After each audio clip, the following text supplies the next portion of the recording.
Alex, part of the work that you do is monitoring these sorts of trends, but also just looking at the broader market. What's your take on where the markets are at today? We saw a massive,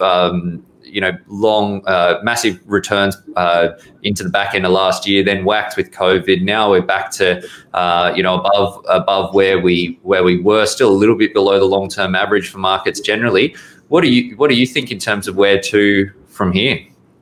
Yeah, I think recently, say the last 3 months since the market sort of topped out, especially for these bigger tech stocks in late February, is really the inflation watch. And I suppose the crypto market's outlook and the stock market's outlook go hand in hand. There's worry going around, especially given the mass stimulus that happened throughout 2020, that we will see inflation, that interest rates may have to rise.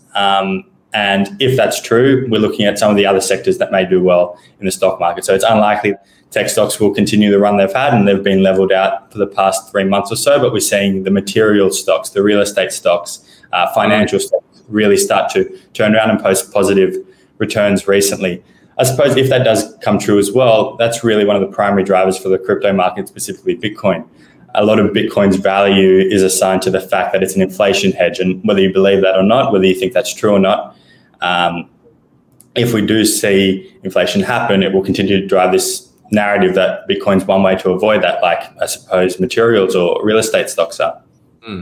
I think it's a tricky one because there's so many. It's a sort of a fake economic cycle at the moment that we saw GFC, that the government sort of realised, or the Australian government at least realised, that they could do this fiscal stimulus, and the political cycle's 3 years. They don't want to be in a massive budget deficit or economic downturn over that period of time, and then they've just accelerated that massively in the most recent sort of COVID downturn. Now, I'm not saying that we should have done nothing there, because I think what they've done has meant that the economy is okay.